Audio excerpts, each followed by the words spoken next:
거부가 뭐하니? 이 그림책을 처음 보면 웃음 나와요.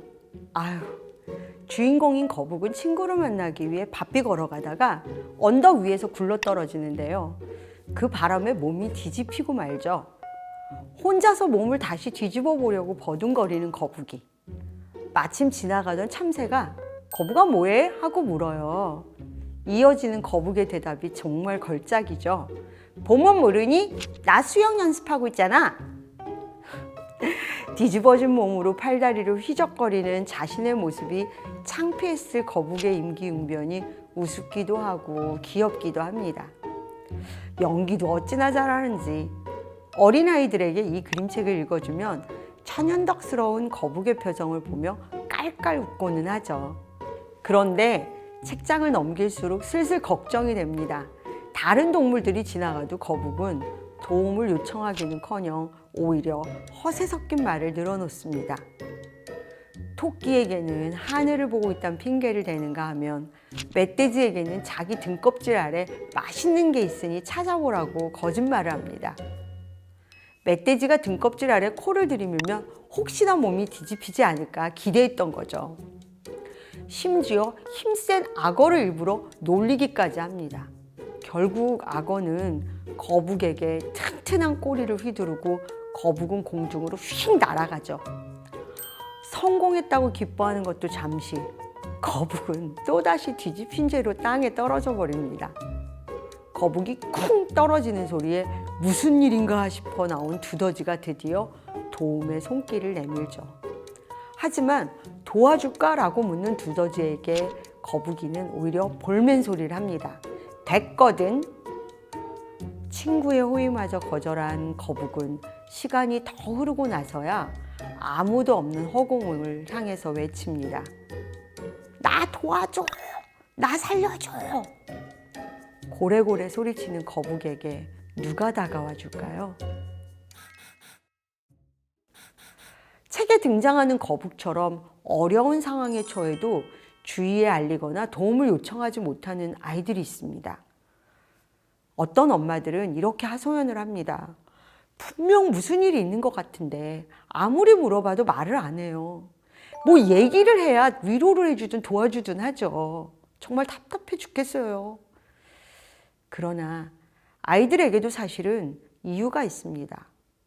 거북의 거짓말에도 모두 나름의 이유가 있었던 것처럼 말이죠. 참새에게는 부끄러워서, 토끼는 자기를 느림보라고 놀려댔던 친구여서, 원숭이 수다쟁이라 친구들에게 소문을 낼까 봐 걱정됐고요. 이런 이유, 비단 아이들은 아닐까요? 아이들도 마찬가지였을 거예요. 성인이 되고도 한참 더 나이를 먹은 우리 또한 마찬가지 아닌가요? 혹여 주위 사람들에게 무실당할까 봐 자존심 세우고 또 상대의 호의를 고맙게 받아들이기는 좀 이거 뭔가 있지 않을까? 하고 의도가 의심스러워서 선뜻 그 호의를 받지 못하는 경우 많잖아요. 자신의 상황과 감정을 있는 그대로 이야기하고 도움을 요청하는 일은 누구에게나 그렇게 쉽지만은 않은 일입니다. 이쯤 되면 거북이가 꼭 한심해 보이지만은 않죠. 누군들 타인에게 쉽게 손을 내밀 수 있을까요? 이 책을 처음 펼칠 때와 달리 다 읽고 나서는 웃을 수 없는 까닭. 어쩌면 거북의 모습이 아이만이 아닌 우리 모두의 심리를 반영하고 있기 때문인지도 모르겠습니다. 몇 년 전에 한 아이 엄마가 저를 찾아온 적이 있습니다. 어느 날 학교에서 돌아온 아이가 방문을 쾅 닫고 들어가 통 나오지 않더라는 거죠. 아이의 행동과 표정은 평소와 분명 달랐습니다.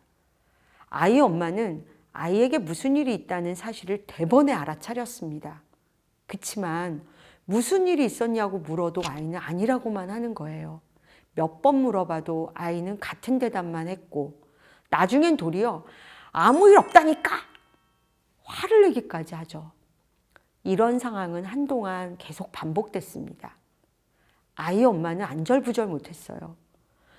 친한 친구랑 싸웠나? 선생님께 크게 혼나기라도 했나? 생각에 꼬리를 문 거죠. 그 엄마는 아이가 소위 일진이라는 녀석들에게 따돌림을 당하거나 큰 사고라도 친 건 아닌지 계속 고민을 하고 있었습니다. 그런데 아이와의 상담 시간에 저는 뜻밖의 이야기를 아이에게 들었습니다. 그 아이의 반에는 경미한 지적장애를 가진 학생이 있는데 몇몇이 그 친구를 놀리고 함부로 대했는가 봅니다. 그걸 보며 주위에 있던 많은 아이들이 웃었고 자기도 엄격결에 따라 웃었다고 해요. 그 일이 묵직한 돌덩이처럼 아이 마음 한켠에 가라앉고 있었던 거죠. 아이는 분명 알고 있습니다. 그 친구를 놀리는 아이들의 행동도 잘못됐고 같이 웃은 자신의 행동도 사실 옳지 않았다는 걸 말입니다.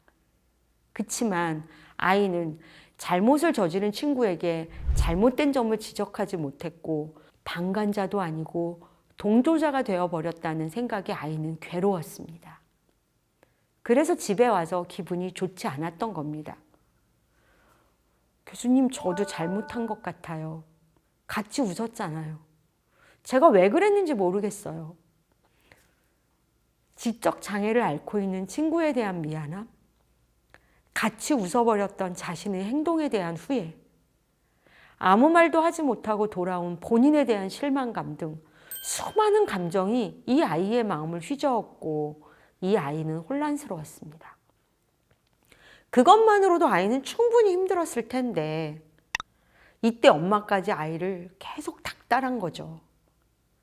그게 설령 아이의 짐을 덜어주고자 하는 의도일지라도 아이에게 짐을 더 얹어주는 꼴이 되고 말았던 겁니다. 상담을 진행하면서 저는 그 아이가 열등감이 상당히 있고 그 열등감 때문에 힘들어한다는 사실을 알게 됐습니다. 사람들은 보통 열등감이라는 감정이 타인과의 비교를 통해 생긴다고 생각을 합니다. 이걸 대타적 열등감이라고 하는데요. 그런데 타인과 상관없이 대자적 열등감이라는 것도 있습니다. 즉, 스스로 나는 이래야 해, 이게 정말 바람직한 나야 라고 생각하는 이상적 나의 모습, 이걸 정해두고 이 이상적인 나보다 못한 현실의 나를 보면서 그 괴리감에 힘들어하는 감정이 바로 이 대자적 열등감이죠. 이상적 자신의 모습을 목표로 스스로를 발전시키는 원동력이 된다는 점, 이게 대자적 열등감으로 되게 긍정적인 어떤 기능을 한다라고 표현을 하는데, 하지만 이 대자적 열등감은 자괴감에 빠지는 경우도 많습니다. 특히 그걸로 인해서 수치심을 견디지 못하면 이건 더할 나위 없이 아픈 상처와 결과를 낳습니다. 청렴한 정치인일수록 자신의 과오에 너무 민감하고 그게 또 알려지면 어떨까라는 생각으로 극단적 선택을 하기도 하는데요. 이 또한 대자적 열등감과 관련이 있습니다. 저랑 상담했던 아이는 이제껏 자기가 보아온 만화와 영화 속 주인공처럼 정의로운 사람이 옳다고 믿었을 겁니다. 근데 그날 자신의 행동은 스스로가 보기에도 비겁했던 거죠. 아이는 자신의 행위에 죄책감을 느꼈고 이는 곧 수치심이라는 감정으로 이어졌던 듯 합니다. 미국의 심리학자 브레네 브라운은 죄책감과 수치심의 차이에 대해 이렇게 말합니다. 죄책감이 행위에 대한 것이라면 수치심은 자신을 향한 것이기 때문에 따라서 수치심이라는 그 감정은 더더욱 치명적이고요. 스스로를 손가락질하는 위험한 감정으로까지 치닫습니다. 수치심을 느끼는 사람들은요, 누군가에게 자신의 이야기를 하면 비난받을 것이라는 생각에 사로잡히고 이게 바로 자신의 마음을 솔직하게 털어놓지 못하게 되는 원인이 되기도 합니다. 그 아이가 엄마를 비롯한 다른 사람에게 자신의 행동에 대해 말하지 못한 이유도 여기에 있습니다. 아이는 학교에서 그런 태도를 취한 자기 자신을 용납할 수 없었고 스스로에게 화가 났습니다. 내 행동이 부끄러운데, 이런 나를 들키고 싶지 않은데, 그래서 그냥 모르는 척 좀 해줬으면 좋겠는데 엄만 계속 무슨 일이냐고 물어보는 거죠. 아이에게는요, 자신의 불편한 마음이 무엇으로부터 왔는지 파악하고 혼란스러운 마음을 정돈할 시간이 필요했습니다. 아이가 입을 다물면요, 엄마 입장에서는 어리둥절하고 당황스러울 수밖에 없는 거 잘 압니다. 어떤 엄마는 아이의 문제를 얼른 알아내서 해결해야 한다는 생각에 막 혈안이 되어 있기도 합니다. 왜 그래? 무슨 일이야? 엄마한테 얼른 말해봐. 하는 식으로 아이를 볶기도 하죠. 학교 안팎을 가리지 않고 연일 험한 사건, 사고들이 터지는 세상인 만큼 엄마들의 이 지나친 걱정은 한편으로 당연하다고 볼 수 있습니다.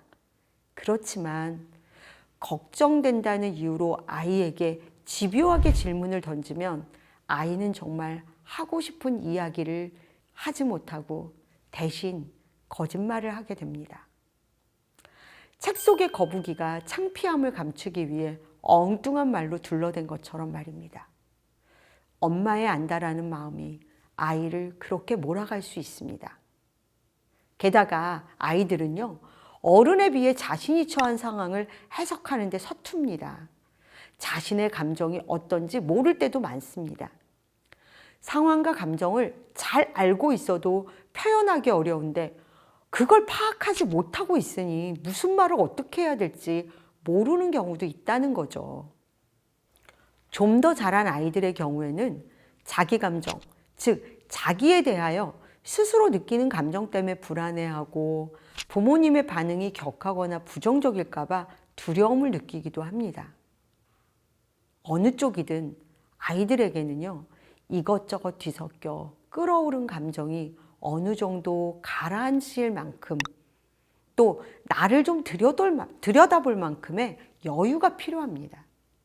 그러므로 부모가 할 수 있는 일이자 해야 하는 일은 딱 한 가지입니다.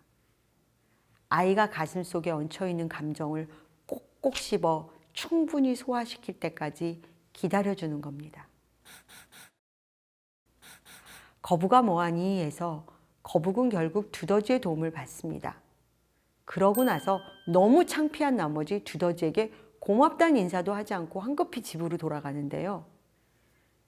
이 책을 읽은 엄마들은 아이가 거북과 달리 자신의 감정을 솔직하게 말하면 좋겠다고 이야기합니다. 적어도 도움이 필요할 때 나 좀 도와줄래? 라고 말할 수 있는 아이.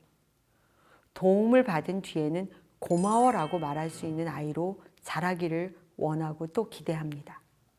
그러기 위해서는요, 아이가 그렇게 성장할 수 있도록 도와줘야 합니다. 아이가 자기 이야기를 하지 못할 때는 왜 솔직하지 못하니? 하고 다그치는 대신 무엇이 아이의 말을 가로막고 있는지 살펴보면 좋겠습니다. 자존심이 상해서? 엄마가 화낼까 봐? 엄마에게 말하는 게 나약하거나 치사한 일 같아서? 이유는 무궁무진합니다. 아이가 그런 심정마저 털어놓을 수 있을 때 엄마는 물론 아이 본인 또한 편안해집니다. 감정을 표현하는 건 창피한 일이 아니라 꼭 필요한 일입니다. 하지만 이걸 강조하고 또 강요하고 종용하고 이럴 때 아이는 반대로 입을 닫는다는 사실 기억해야 합니다. 아이의 마음을 여는 건 그 가장 좋은 방법은 묵묵히 아이 곁에 있어주는 것, 엄마가 항상 곁에 있다는 사실을 알려주는 겁니다. 무슨 일이 일어난 뒤가 아니라 아무 일이 없을 때에도 그냥 속상한 일이 있나 보구나. 언제든지 이야기하고 싶으면 엄마에게 이야기해줘. 언제나 들을 자세가 되어 있는 엄마에게 아이는 속마음을 털어놓습니다.